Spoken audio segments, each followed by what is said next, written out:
नमस्कार बंधुरा आमी दिशा आपनादेर सबाइके जानाई अनेक अनेक स्वागत। आजकेও चले एलाम आरेकटी रान्ना निये। आजके आपनादेर सामने करब पटल सुंदरी।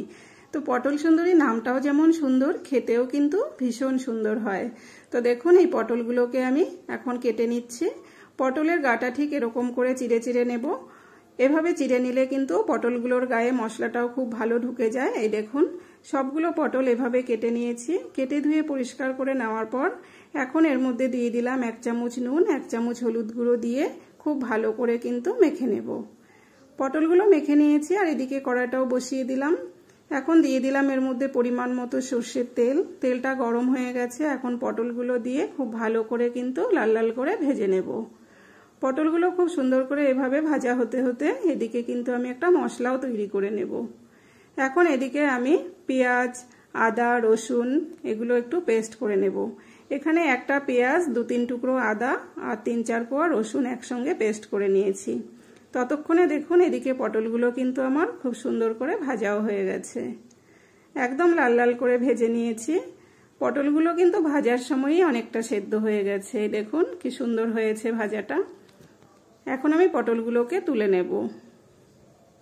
এই পটল ভাজাটা দিয়েও কিন্তু ভাত খেতে ভীষণ ভালো লাগে। তো দেখুন পটলগুলো তো এখন তুলে নিচ্ছি। নেওয়ার পর এখন ওই তেলের মধ্যেই কিন্তু আমি আরেকটু সরষের তেল দিয়ে দেব। আরেকটু সরষের তেল দিয়ে তার মধ্যে আমি কিন্তু এখন ফোড়ন দেব। সামান্য একটু সাদা জিরে দিয়ে দিলাম, এখানে এলাচ, দারচিনি, লবঙ্গ আর 2টো তেজপাতা দিয়ে একটু ভেজে নিয়ে এখন আমি এই যে পেস্ট করে রাখা আদা, রসুন, পেঁয়াজ সবগুলো দিয়ে দিলাম। দিয়ে একটু ভালো করে এভাবে নেড়েচেড়ে নিলাম।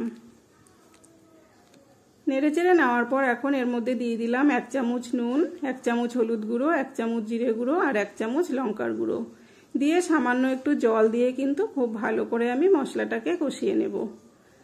এভাবে বেশ কিছুক্ষণ কষিয়ে নিতে হবে। এখন রংটা সুন্দর হবে সেই জন্য আমি দিয়ে দিলাম এখানে একটু কাশ্মীরি লঙ্কার গুঁড়ো। লঙ্কার গুঁড়োটা দিয়ে একটু নেড়েচেড়ে এখন এখানে দিয়ে দিলাম কাজু কিশমিশ বাটা। খুব অল্প অল্পই কাজু আর কিশমিশ নিয়েছি, 4-5টা করে দিয়ে পেস্ট করে নিয়েছিলাম, সেগুলো দিয়ে দিলাম। দিয়ে আরেকটু ভালো করে কষিয়ে নিয়েছি। এই দেখুন তেল ছেড়ে গেছে। এখন আমি আরেকটু ভালো করে নাড়াচাড়া এভাবে করে নিচ্ছি। মশলাটা খুব ভালো করে কষানো হয়ে গেছে। এখন দিয়ে দিচ্ছি এখানে খুব অল্প পরিমাণে চিনি।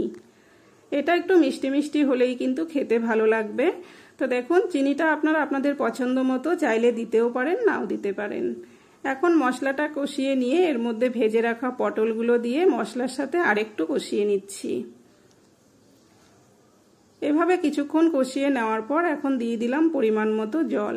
যেহেতু এটা মাখা মাখা হবে সেই জন্য কিন্তু জলটা খুব বেশি লাগবে না। আর পটলগুলো কিন্তু ভাজার সময়ই অনেকটা সেদ্ধ হয়ে গেছে।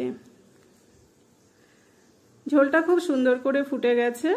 এখন আমি নামানোর আগে দিয়ে দিচ্ছি এখানে অল্প একটু গরম মশলার গুঁড়ো আর সামান্য একটু ঘি।